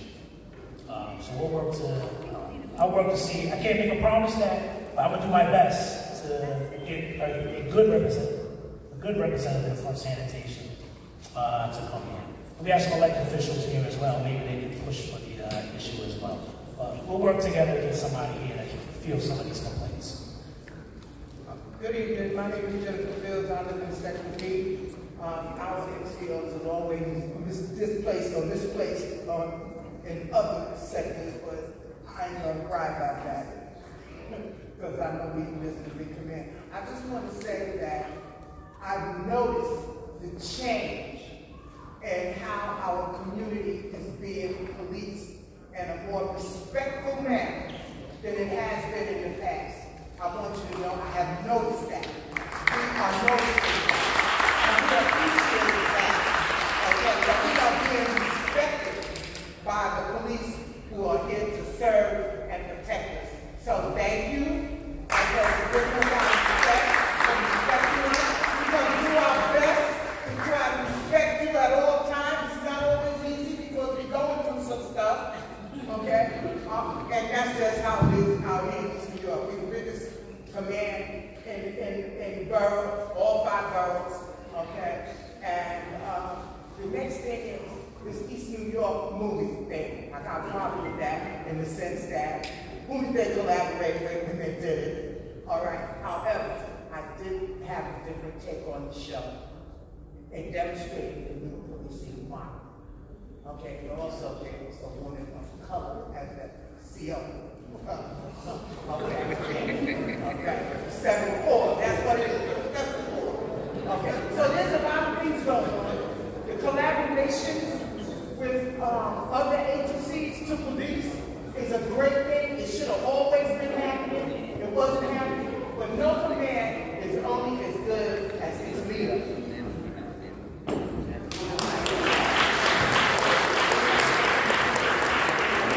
Thank you, Steve. All right, anybody that doesn't get their question, answered, Harry's going to be here after.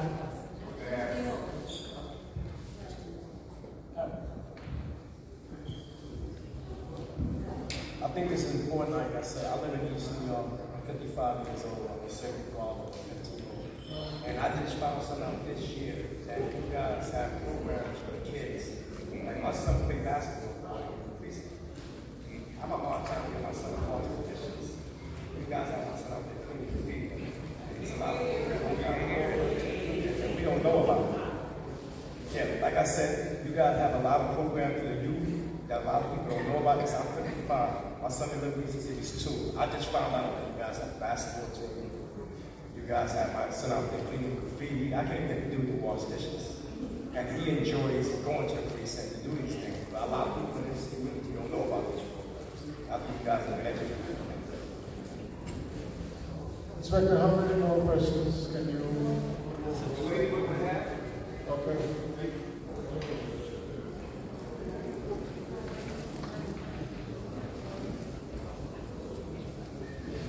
Good evening, my name is Linda, and I've been walking this building meeting, and I'm glad to see everybody here in this room because that tells me everyone in this room are civic-minded people. They come out here to see what's going on in their neighborhood and to say what's good. But one thing, only thing, I have all the same problems that everyone spoke of in here. Whatnot. So I'm not complaining about any one specific thing. What I want to say to all the civic-minded people in this room, that we have elections coming up. And if all these things that you want to deal with and take care of, we have to support our primary elections. That's it. The president is not going to come down from the White House and take care of our problem. It's our local people. And that is the least utilized vehicles that we have in our community. That's the biggest problem. We need to go home and tell all your age appropriate people, register, make a vote, do whatever. Because we need these young people going to the polls and getting our representation. And as far as the Broadway situation, I want to say that that's a very heavily commercial area. They have commerce associations that all those people should belong to, the business and things. But if they don't, they need to form one so that they can take care of business on that block for commercial. Like they should clean it, because it's a filthy place. It's filthy. So I'm thinking these businesses, they pay association fees to belong to a merchants association, but they're not doing anything. So they need to be held accountable and bring it to your council, the community board meeting, bring it to them, to make these commercial places do what they're supposed to do in their areas. Just like we have our representative nurses here, we're the others. We need more of them here. You know, and coming out to any of our things. But most importantly, I just want people to get back to your families, your friends, and talk about the primary elections we need. Thank you.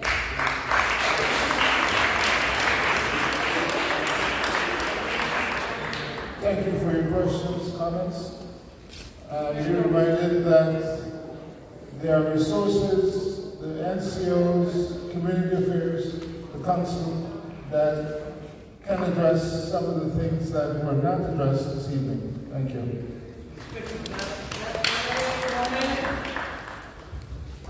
Did you have anything else to say?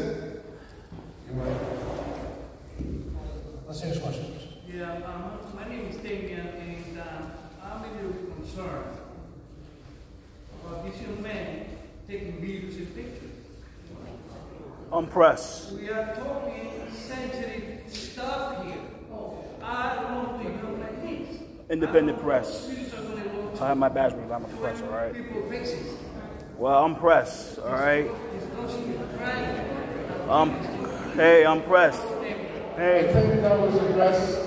Hey, I'm pressed. Hey, look. Hey, look. Relax. One was. Yeah, let me get it. We're not going to have this here. One was. Yeah. Right now it's 5 was. You understand? Okay? Thank you. Well, all right. Yeah, I do. I'll give you the numbers today. I got the numbers, all right? I'm not trying to prescribe. Yeah. I forgot to bring with me, but. All right, before we move to back to the president, I just want to say, for anybody else that has any concerns that they want to bring to my attention, please. Executive officer, he's here as well. I have vice skills back there, domestic violence officers, neighborhood coordination officers, community affairs. Any one of them can receive information that you want to ensure gets back to me that you need to be addressed. Particularly something that you didn't want to say in an open forum for whatever reason, particularly privacy or so forth. All right. Let us know so that way we can try to work towards addressing it. Location, the issue, and the knowledge that you have of it so that we can act upon it. All right. Please provide that information, and we will certainly follow up. All right. And if it's not an issue that's solely us, we'll bring in whoever we need to bring in to get that done. And as I told the gentleman over there, I'll work towards getting sanitation here next week. All right? Thank you, everyone. Thank you so much. Give the inspector a round of applause. And give yourselves really a round of applause. This is a good discussion we had. We hope to have many more. But now, guys, we're going to move on the program. And let me also just remind folks, yes, we do have a lot of sensitive stuff that's being discussed here tonight. And we got members who are coming in and certain addresses they're given. So more, I know social media, listen guys, we got to be as mindful of that. So certain sections of the agenda, we want recorded to stop. So and I think it should heavily focus when it comes to the question and answers from the inspector. Because folks are coming out here and they're coming out with issues and concerns that we may be very sensitive. And yes, this is a public meeting, but if something's recorded and it gets into social media realm, it gets into the other realm, we don't know if they go back home, somebody's watching, what may come to them. Listen guys, these are real things that happen. Listen, they just don't happen on TV. They happen all over this country, and we're seeing that. So we gotta be mindful. We gotta be mindful. We definitely believe in transparency. We definitely respect the press. This is America, so we understand that. So guys, now... I'll say later, I got you. Yes, now that being said, guys, we are now going to move forward with our elected officials. We have one of the sitting elected city council members who is Sandy Nurse, and we're going to have her come up and say a few words. And just because you're elected, don't mean you're exempt for the 2 minute rule. One thing about me, I'm very to the point. Thank you. Good evening, community. Good to see so many of your faces and meet some of you I haven't met before. My name is Sandy. I'm the council member for the 37th District. Executive Board for giving me 2 minutes. I'll be really brief. Thank you to the Inspector for all of the information provided today, to the PCOs for all of your communication and collaboration. I just have a few announcements. I'm the chair of the Sanitation Committee, so if you have any sanitation issues, call 311 and then reach out to our office. We will elevate it with the garages in the area. They're very responsive. We've given a lot of money for some of the mobile patrols for DSNY to be out and go do quick things. So, if, God forbid, a collection was missed, we could send someone out, but we have to know about it. So please give our office a call. Just an additional thing to note. We did give just under $1 million for additional cleaning services. So all along Fulton, you might see the guys in the red shirts. That's ACE. They're out there trying to keep the corridor clean. And again, Parks did a cleanup of the North Conduit Boulevard over there between Glenmore and Pickett. We know that's been a place that's been really, really hit hard. A lot of illegal dumping. They're trying to figure out which agency is responsible for it. So in the meantime, Parks took care of it. Just a few other things, because I'm trying to keep my 2 minutes. This year we're doing participatory budgeting. In the 37th, it's never happened in the 37th district before. So it's $1 million in capital funding. We're going to be hosting a town hall in East New York. I don't have the date yet, but we do have some posters around. You can use this QR code and scan it. It's $1 million in capital funding that the community gets to pitch projects on and decide on. So we've got a lot of ideas coming from the other side of the district. We need some ideas coming from the eastern side of the district. So please reach out to us with some thoughts you have. What would $1 million in capital infrastructure, capital funding look like, and how could it be best used? I'd love to understand your thoughts. Additionally, as the inspector said, we can't ask the NYPD to do everything. So we have put $280,000 into additional programming for groups specifically focused on gun violence intervention, domestic violence intervention, just general community violence. I grew up in a DV household. I grew up with drug and alcohol use in my household. I'm also a survivor of gun violence, so I appreciate the words of the doctor about mental health. It's the only reason I'm actually standing here today, because I went through years, almost a decade of therapy to undo all that. So please take advantage of these resources, but we also are funding programs in schools, outside of schools, folks who are walking on the streets, credible messengers with folks who are in some real hard situations. And we want to build on that, so that we're expanding the work that the NYPD is doing. I wanted to just give a little bit of information. We did, this year, there are 850 new school safety officers, so there is capacity in that front. So I just wanted to let you know that, because we raised the school safety officers. We do have a lot of new folks coming into the community. We have a lot of folks who have been seeking asylum at our border, our southern border. They've been bussed up here, some under false pretenses, and they are coming to our district. They're coming to many districts across the city. If you meet someone who's lost, they don't know where to go, they're trying to figure out what to do, please direct them to our office. We've been trying to collect donations and get them connected to the right organizations that can get them on track.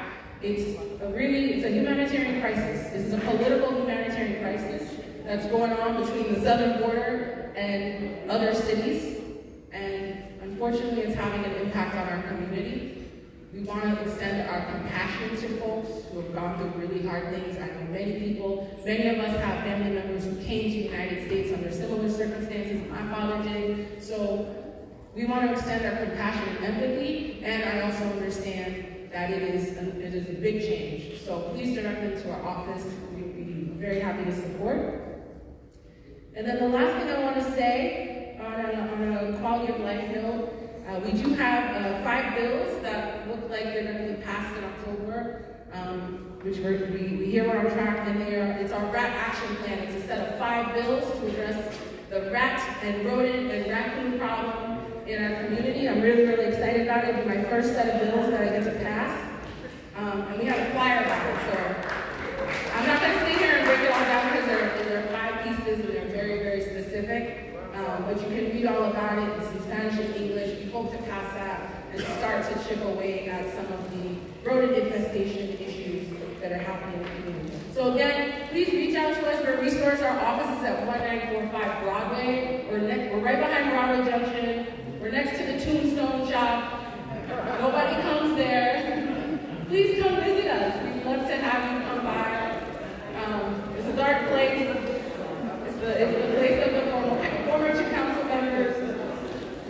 We're hoping, we're so close on signing a lease at 5010, so we'll be right up the street from here. So these will be some more people to see, but please come see us anyways, and that's it. Thank you so much. Thank you. Good morning. Any other electeds or representatives? Ms. Cushing? Okay, hello, good evening all. Greetings from Councilmember Charles Barron. I'm Ann Fisher, Director of Community Relations, and our office is located at 447 Grunlocks Avenue, and we can be reached at 718-649-9495. As Councilmember Nurse had mentioned, the preparatory budgeting, we're going to be doing a session, a Zoom meeting on Thursday, October 13th. I brought some flyers, they're at the table in the back. We're also doing HPD in your district. This is going to be on Tuesday, October 18th, on Livonia, 537 Livonia Avenue, right in front of Success Gardens. Now, HPD is going to have their fans there to address preparing applications for affordable housing, understanding your rights and responsibilities, file housing complaints. For homeowners, finance improvement and repair information, and how to register your building, and how to remedy a violation if you have that on your building. Now, we also would like to say that October is Domestic Violence Awareness. So we're doing a Go Purple on October 20th. We have a couple of community organizations that service for domestic violence.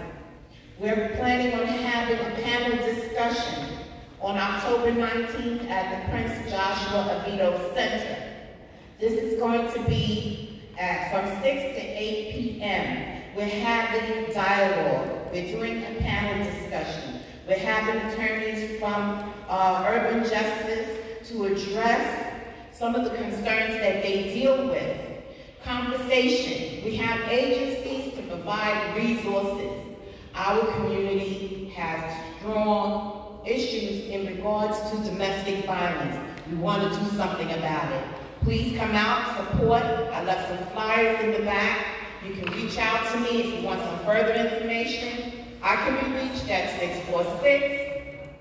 646-872-2708. Thank you.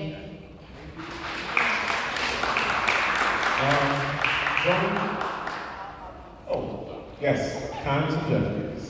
3 minutes. Hi, good evening. It's a pleasure to actually see everyone in person. I've been attending the meetings remote over the last, since COVID started. So again, happy to see all the lovely faces here. I wanted to quickly announce that Congressman Jeffries is having a shredding event on Saturday, October 15th. I've left flyers at the sign-in table, and I also have extra ones with me, and I'll be able to circulate that. Please share with your neighbors.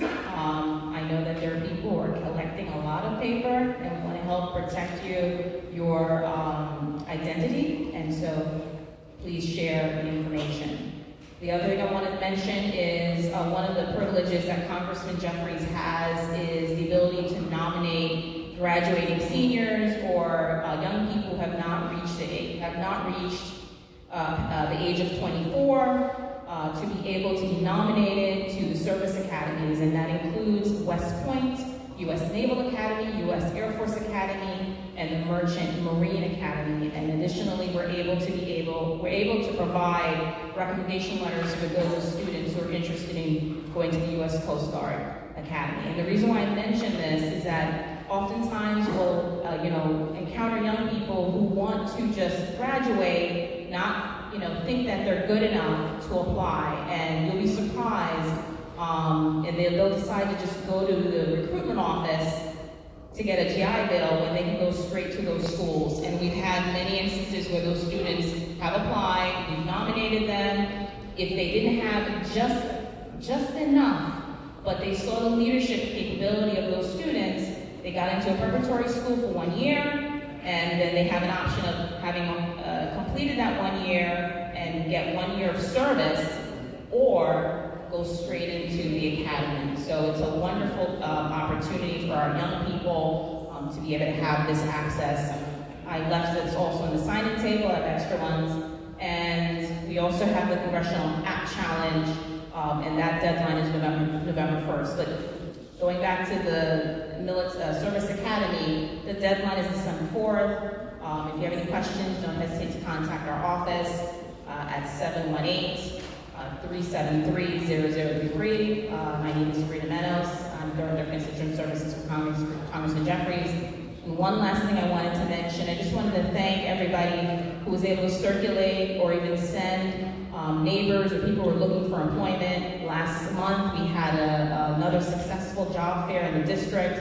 We had well over 900 people, 16 plus vendors, and so we were the leading congressional office that we worked with Congresswoman Clark and Congresswoman Lydia Velasquez to organize our second annual congressional fair. So please feel free to contact us if you have any suggestions on other ways we can help. The congressman can help, really help on the ground our constituents. Thank you so much. Would you repeat the phone number, please?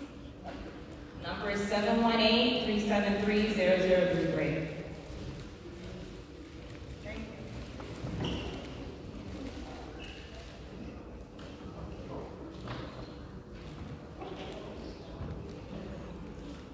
Good evening, everyone. My name is Anthony Drummond. I'm Chief of Staff to State Assembly Member Nikki Lucas. I'll be very short. Just a couple of things just to announce. So the Assembly member last week was at a retreat with the caucus up in Albany, discussing a few issues related to climate resiliency and water, but also a big topic that's come up, which I know is a big thing here in our district, is housing. And housing is definitely a big prevalent issue all around, all types of housing. So, for one, wanted to speak just real quick on, for the residents that live in NYCHA developments. Excuse me. There was for those that don't know, there was a bill that was passed at the end of session in June, the NYCHA Preservation Trust, which is basically a new entity bill, another layer of NYCHA pretty much still. For those that developments that are not in the RAD program, which is the Residential Assistance Administration Program, they will now fall under this trust. Without getting too wonkish and overly detailed on it, just the basis of it is that now that it is law that has been signed in by the governor, and will be taken officially effective next spring, we're going to be going around, or NYCHA, but in our office, particularly all the NYCHA developments within the 60th district, will be hosting forums to explain in detail about the bill, because it's about almost 30 pages and a lot of legal language. So I want to break it down so folks can really understand how this is going to take effect, because it is basically a new authority that is being created in a sense, where they'll have an executive director, a whole staff, and bonding and funding capabilities to do the necessary maintenance and repairs that a lot of our developments within the district need. So we did host a forum on that last week at the Prince Joshua Center, which we had pretty nice turnout, not too great because the weather wasn't that great. So now we're going to take it pretty much on the road to each of the developments, specifically within the district, so we can get more people out and also be able to explain clearly about what's going to be taking place there. So look out for that. We're going to be planning that out throughout the month of October. And then also for the private side of residential housing, particularly with Mitchell-Lamas and Nehemiah, we're looking to do some forums there. We're planning that out for later in the month of October, probably early November, so we'll be hosting some forums there. So residents that might reside in these type of complexes. Please keep a lookout. If you have any questions, you can reach out to me directly. Phone number 718-257-5824. I'll say it one more time. 718-257-5824. Again, my name is Anthony Drummond from Assembly Member Lucas' office, and I have cards if anybody wants cards as well too. Thank you very much. Now we're going to move forward with any organizations. No more electeds. We'll move forward with organizations.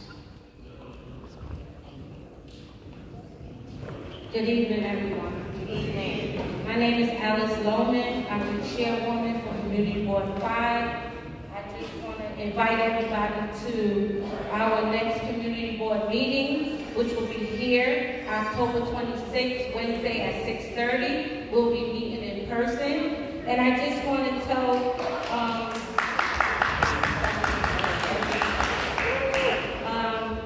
we have a couple of committees that I want to bring to your attention.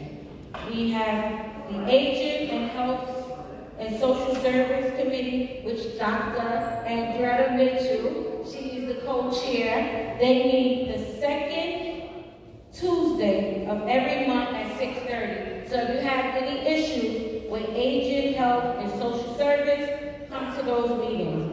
Our education and youth service meeting is the first Thursday at 6:30.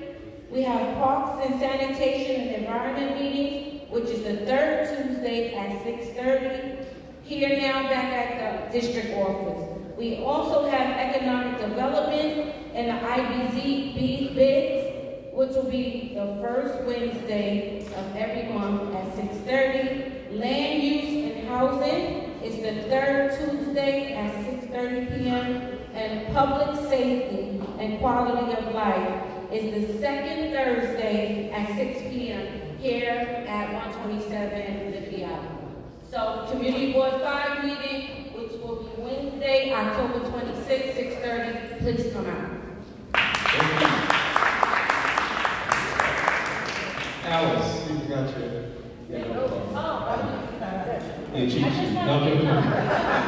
The phone number for the district office is 718-819-5487. Thank you. Thank you.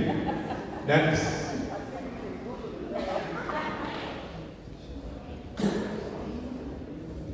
Good evening, community. Good evening. My name is Izora Fields, and I am the Vice President on the board for the East New York CLT. So the East New York CLT, which stands for Community Land Trust, is a nonprofit organization here in East New York fighting to acquire some of the vacant land and distressed properties in our neighborhood to turn them into better uses for our community, including housing, as we're in the midst of a housing crisis, of truly affordable housing and home ownership opportunities, as well as, commercial spaces for Black-owned, locally owned businesses, and other services that our community desperately needs. And I would also like to give kudos to the 75th Precinct for doing a joint operation with the Department of Sanitation in an area called The Hole. Are you guys familiar with The Hole? That's part of our neighborhood. Okay, over there, there were so many derelict vehicles. It was just ridiculous. Now, the issue is not completely resolved. However, it has been, some of the vehicles have been removed, and the NYPD has been working hand in hand with sanitation to eradicate that issue for our community. Excuse me, I'm sorry, I have to gum in my mouth. But I would ask all of you to go to our website. Go to www.eastnewyorkclt.org. Put in your information, right? So you can start to get our newsletter. And you'll be aware of the different events that we have going on in the community. And you'll be able to come to our visioning sessions as well as we collectively come up with ideas of what we want to see in our community? What does affordability mean to us? What are our needs? What are our desires? And work together to make those things come to fruition. Thank you. Thank you. All right.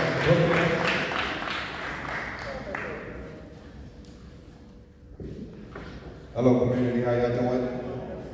I know everybody says this, but I'll be really fast. My name is Curtis Williams, Director of Community Affairs for Brookdale Hospital.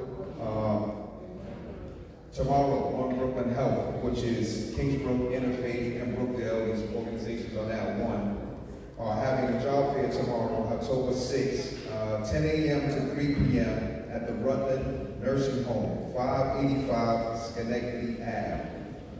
Interviews will be held on site, and there will be hiring managers on the spot. So please come through. I have flyers in the back. I have extras. Please take them right out. Invite anyone out who wants to get a job. Anybody that's interested, please take these flyers. Thank you.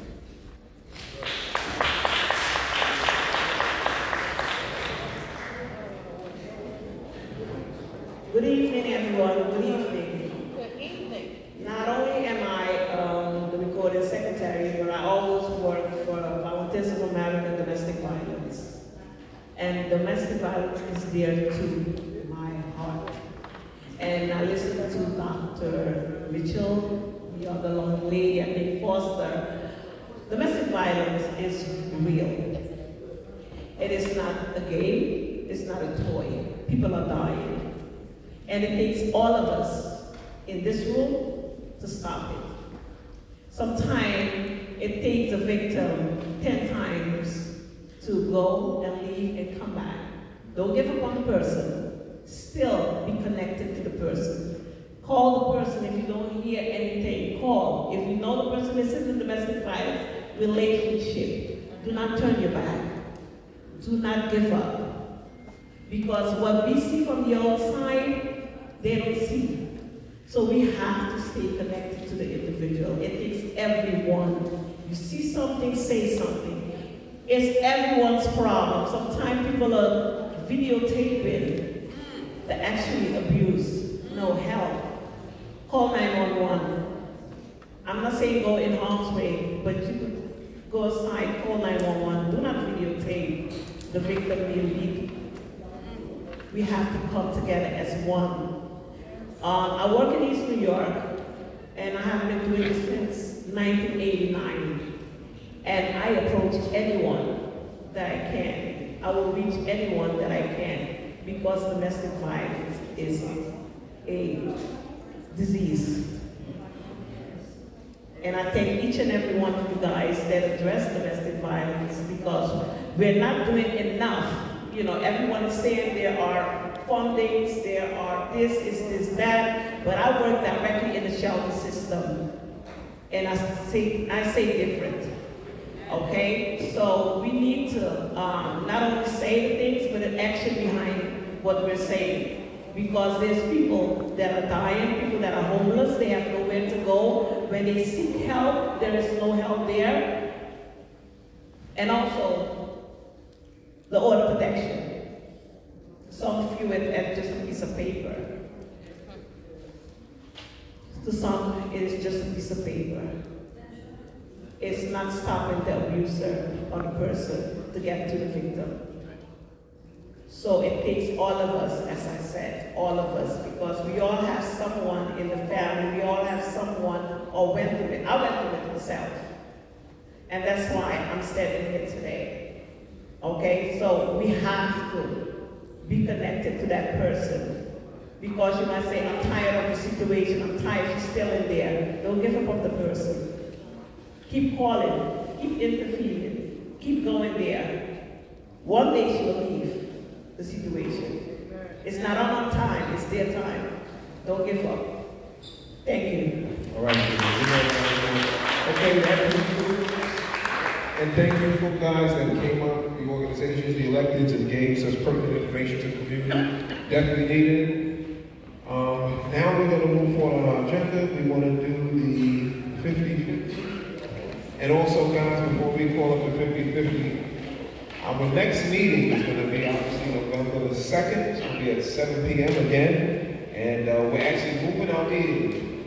We all call guidelines to move our meeting around the district. So we're going to be moving our meeting. We're going to be at the East New York Family Academy at 760 Van Sickle Avenue on my side of town. Down the block from my house. I just walked to the meeting, thank God. That's 760 Van Sickle Avenue. If you have an agenda, it's at the bottom of the agenda. And you will also, hopefully, you put your email in the book. We will be sending out an email blast to everyone, social media-wise, to get the information out of where the next meeting is going to be at. Okay? Okay? So again, at 7 p.m. November 2nd, please come on out, please come on out. And now, guys, we're going to proceed with our 50-50. Ready for 50-50? Don't leave if you bought a raffle. Y'all ready?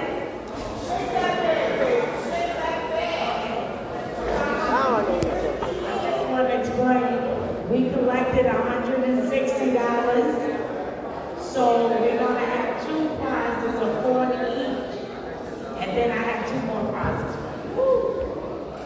Somebody left their phone in the bathroom, guys. So if you left your phone in the bathroom, we have it here at the front. Okay? Let's check to make sure, okay? Guys, the meeting is not yet finished. We have an agenda. We're still trying to get through the agenda. So please be courteous and not have additional conversations. Thank you.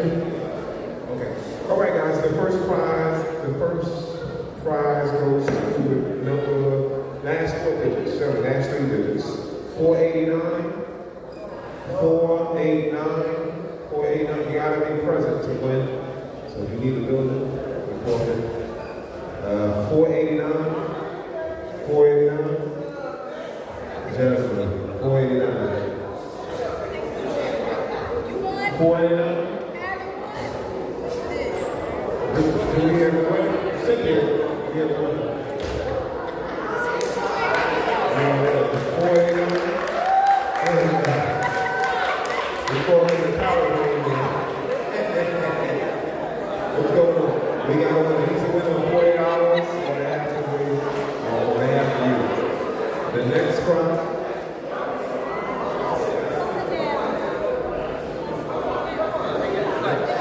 The next number is 573. 573. 573. 573. That's a $40 bill, $40 prize. 573. 573.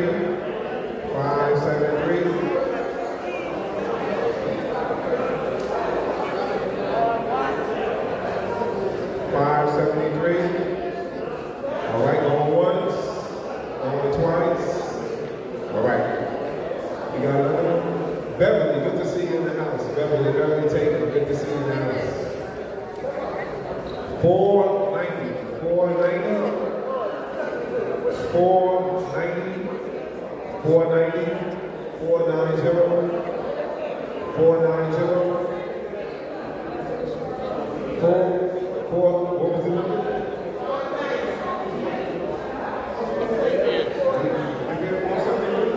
We didn't go 473. We had a 573. Okay. Yes, we had a 573. All right, she's donating, Beverly Taylor, donating back to the council. All right. 573. Thank you. Beverly, appreciate you, Beverly. Okay, then we have a gift certificate on behalf of PC Richards. $50 gift certificate. You can put it towards your washing machine, your microwave, whatever you're going to buy. You can put towards it. Somebody say,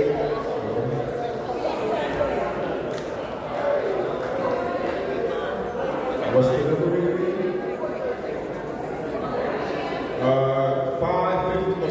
451. 451.